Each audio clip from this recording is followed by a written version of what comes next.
उपदेश उर्दमाई स्वामी के शासन में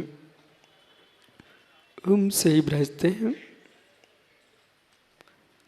तीर्थंक जनिन की पीयूष देशना जनीन्द्रवाड़ी मनुष्य जगत कल्याणी है। ये सर्वज्ञ शासन नमोस्तु शासन जयवंतो वितराग श्रवण संस्कृति। भगवान सर्वज्ञ देव ने प्राणी मात्र के उपकार के उद्देश्य से वस्तु की यथार्थ व्यवस्था को जगत के सामने उद्घाटित किया है। यहां तक कह दिया प्रभु ने, मैं आपके सुख दुख का करता नहीं हूं। इस बात को कहने के लिए अनंत बल चाहिए। इस बात को कहने के लिए अनंत बल चाहिए। अभी इसको आप बहुत छोटे मत समझो मैं क्या बोल रहा हूं। प्रभु ने यहां तक कह दिया कि मैं अहो जगत के प्राणियों आपके सुख दुख का करता नहीं हूं। ऐसा भगवान ने कहा तो लोग तो भगवान को इसलिए पूछते हैं, प्रभु मेरे संकट दूर हो जाएंगे, आप मुझे सुखी कर दोगे, यही तो उद्देश्य है। और जब प्रभु स्वयं कह रहे हैं कि मैं आपके सुख दुख का करता नहीं हूं, फिर प्रभु को क्यों पूजूं? शब्द भय शून्य होकर के प्रभु को भजने वालों की संख्या अत्यंत न्यून है। सप्त भयों से ग्रसित होकर के प्रभु को पूजने वालों की संख्या सर्वाधिक है।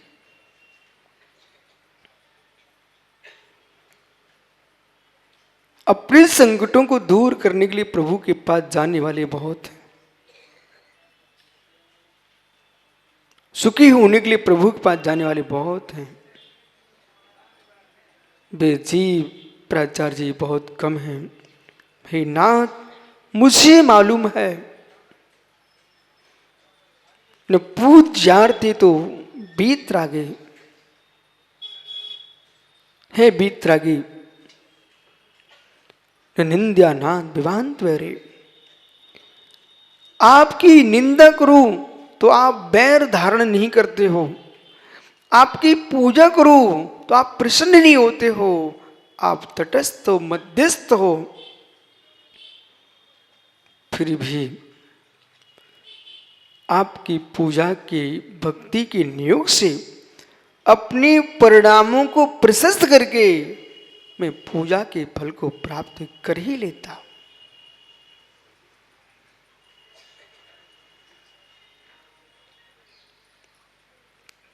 पिता की गोद, पिता को समझ में आता मैं बेटे को कुछ नहीं दे रहा हूं, पर बेटा अपने पिता के अनुराग से गोद में बैठ करके सब कुछ पा लेता है। प्रभु ने सत्य कहा है, अहो मेरे भक्तों, मैं आपको सुख नहीं देता हूं, मैं आपको दुख भी नहीं देता हूं।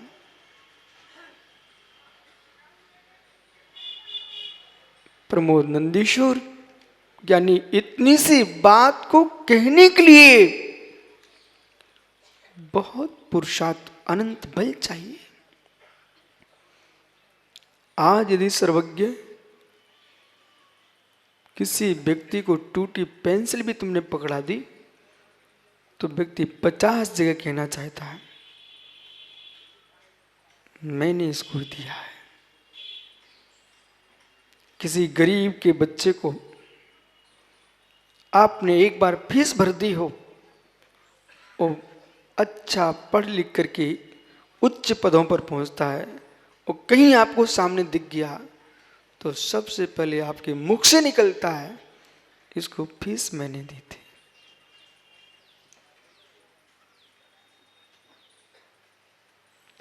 अपने बेटे की कितनी फीस भर चुके, इसके बारे में कभी कुछ नहीं कहा, पर एक गरीब की एक बार फीस भरवा दी। विवेक तो गेहूं वाला कहता मैंने तो सहयोग किया था। अरे भाई राजीव, कितने बोरे के बोरे पेट में जाके भस्म हो गए और संडासे में छोड़ के आ गए। उनका कभी आपने जिक्र नहीं किया, नाम नहीं लिया। मैंने इतने कीमती कीमती द्रव्य को पेट में रख करके संडास में छोड़ दिया है। क्या निच्छा बड़ा, इतना भिखारी तू नहीं है। कोई बालक गरीबी के कारण न पढ़ पाए, मित्र मौन पूर्वक सहयोग कर देना, उसको ऐसे सहयोग करना लिखित में कि बेटा जब तुम्हारे पास द्रव्य हो जाए उस दिन तुम जैसा कोई दूसरा दिखे उसका सहयोग कर देना। यदि आज वो बालक पढ़ गया, वो पढ़ लिख करके अच्छा नागरिक हो गया, मित्र देश के हित में आएगा, समाज के हित में आएगा और राष्ट्र के हित में आएगा और धर्म के हित में आएगा। आज ये पढ़े लिखे बच्चे घूम रहे हैं, डॉक्टर सर्वज्ञ, डॉक्टर मयंक, भैया जब तुम बालक थे तुम्हारे पिताजी ने पढ़ने को भेजा था, तो वो भी नहीं सोच पाए होंगे कि मेरे बेटे डॉक्टर बनने के बाद भी मुड़राजों की सेवा करेंगे, संघों की बिहार कराएंगे। तुम्हारे दादा यदि स्वर्ग में बैठे होंगे ना, वे भी मुस्कुराए होंगे कि मेरे काम पुरुषार्थ का फल सफल हुआ कि मेरे कुटुंब परिवार की संतान ऐसी हो रही है जो जिन शासन को आगे बढ़ा रही है।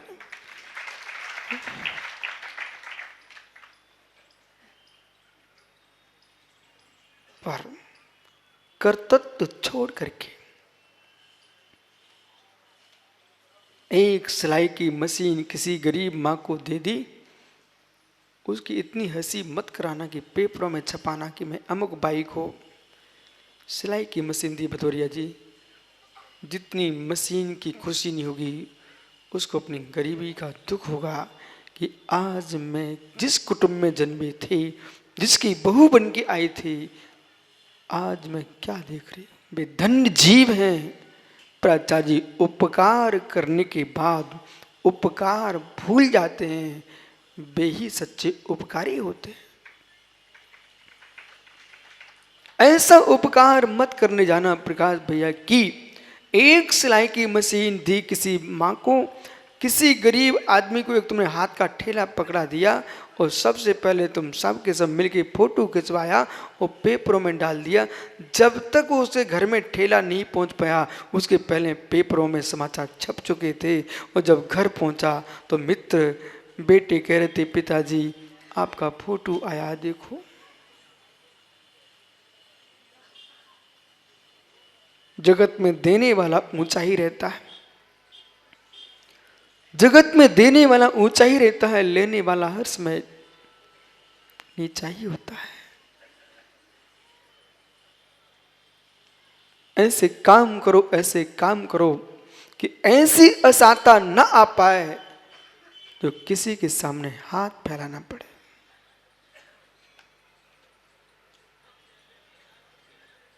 बंद को भी देखो उदय के साथ। जो सिद्धांत चल रहा उसी सिद्धांत पर आपको चर्चा करना है। बंद को भी देखो उदय के साथ, बंद को भी देखो उदय के साथ। उदय के काल में तुम रोते हो, बंद के काल में क्यों मुस्कुराते हो?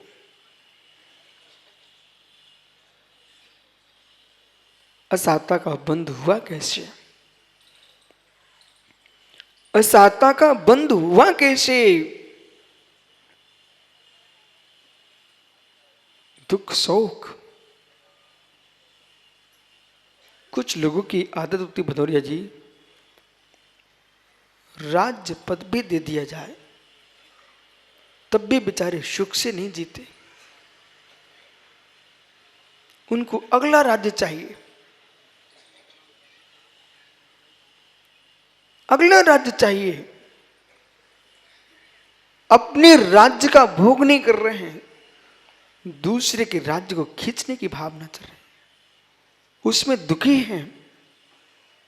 तुमको नहीं है मालूम, असाता वेदनी कर्म का द्रव्य संग्रहित हो रहा है, और ऐसे संग्रहित हो रहा है। कभी कभी विजय चौधरी व्यक्ति के श्रम के नाखून, चाहे उंगली के हो, चाहे पैरों की उंगली के हो, चाहे अंगूठे के हो, ये नाखून ऐसे बढ़ता अंदर ही अंदर, वो अंदर चला जाता है, वो अंदर जाकर के वो पक जाता है, उसमें मवाद निकलने लगती है। और जो समझदार नहीं होते हैं वे बाहर की अन्य दवाइयां कराते रहते हैं, बोले कुछ हो गया, हुआ कुछ नहीं था, नाखून निकालना था, दवाई की जरूरत नहीं थी वहां पर। बैल भैंस के सींग इतने अधिक लंबे हो गए, वो आंखों की ओर चले जाते हैं, तब तो किसान उनको अगल करवाता है। मित्र, स्वयं के शरीर में ऐसे अवयव हैं जिनको तुमने सुरक्षित नहीं किया तो घाव बन जाएंगे, मवाद बहने लग जाएगी, मवाद बहने लग जाएगी। हे मित्र, हे मित्र, आपको मालूम ही नहीं था, अंदर ही अंदर मवाद बन चुकी है।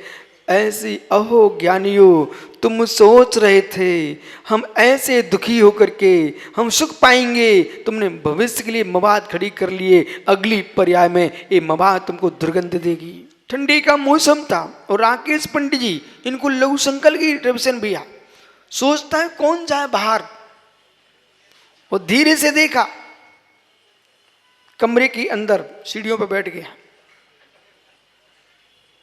हाँ, आप विकल्प मत करो, ऐसे लोग होंगे, यहां पर बैठे होंगे जो स्वयं के ही मकान में अथवा मेहमानी को गए थे, किसी ने कमरा दे दिया और बदौरिये कौन ठंडी में बाहर निकले, और किसी को भूत के डर लग रहे थे, कोई पकड़ ना ले जाए मुझे चुड़ैल, और बेचारा कहां बैठ गया।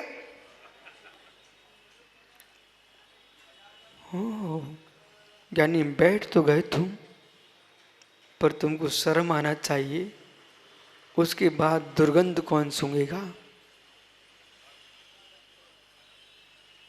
जब कर रहे थे तब तुमको साता दिख रही थी, और इसके उपरांत तुम्हारी जो हंसी होगी, जब दुर्गंध वहां देखी, और जिसने कमरा दिया था वहां कोई दूसरे को ठहरा नहीं था, ये दुर्गंध आ क्यों रही है। अब ज्ञानी तुम कितनी चुप के कर लो, लेकिन उसकी जो तरंगे हैं, वरगड़ा है, दुर्गंध है, वो वहां भागी नहीं है, अपने आप बता देती है। अनुमान भी प्रमाण है,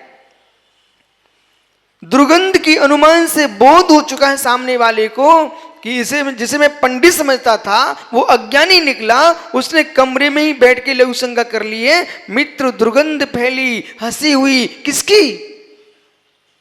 स्वयं की। और सूंघना किसको पड़ेगा? आप स्वयं को समझो। ये दृष्टांत बीभत्स। राकेश भैया, ऐसे जो पुरुष सोचता है मैं रोक के दिखा दूंगा तो लोग पिघल जाएंगे, मेरे ऊपर दया करेंगे, ज्ञानी मानव पिघल जाए, इंसान पिघल जाए तेरे रोने को देख करके, पर कर्म नहीं पिघलता है। तुमने जिस मायाचारी के आंसू डाल करके, जिस मायाचारी के आंसू डाल करके दूसरे को तुम फंसा रहे थे, वह असाता का कर्म तुमको फंसा चुका है।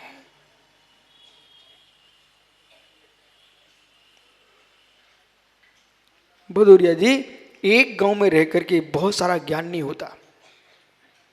नगर नगर में घूमो, डगर डगर में घूमो, सर्वज्ञ ऐसे ऐसे लोग तुम्हारे क्लिनिक में आते होंगे जो अरबपति खरबपति होते हैं, परंतु डॉक्टर को पैसा देने में रोते हैं। वे चेहरा ऐसा बनाते हैं, ऐसा बनाते कि डॉक्टर साहब देखो गरीब पर ध्यान तो दो, जबकि उनके कपड़े कह रहे हैं गरीब नहीं है, उनका चेहरा कह रहा गरीब नहीं है, पर मायाचारी जरूर गरीब है। हमारे द्वार पर भी बहुत सारे लोग आते, मैं चेहरा पढ़ लेता हूं, बोले स्वामी जी बहुत कष्ट है, बहुत पीड़ा है, ऐसा अब मैं ऐसा मेरे होने वाला है। हमने क्या नहीं, ये रोने की आदत मत डालो। किसी से संवेदनाओं की प्राप्ति के लिए चेहरा मत दिखाओ। सभी ब्रह्मचारी ध्यान दो बेटा, संवेदनाओं की प्राप्ति के लिए चेहरा मत बिगाड़ो। अभी चेहरा सुंदर है पर तुम जान के बिगाड़ रहे हो, अब असुंदर होने वाला है।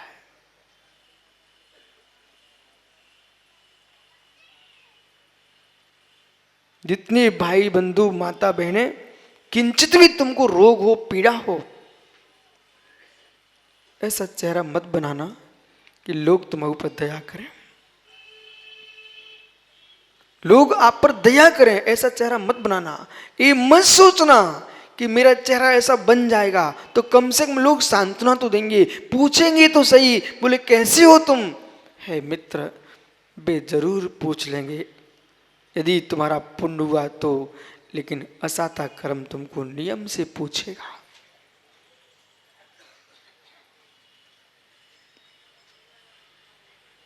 ये वो विषय चल रहा है कि तुम्हारे अंतरंग के अंदर, जैसे कि मालूम सर्वज्ञ कोई फोड़े वाला रोगी तुम्हारे यहाँ आ गया तो आप पूरी कोशिश करते हो, कहां स्वरूपानंद स्वरूपनारायण भैया, पूरी कोशिश करते हो कि किंचित भी कील न रह जाए, जरा सा भी सफेद अंश न रह जाए, अन्यथा प्राचार्य जी वो पुनः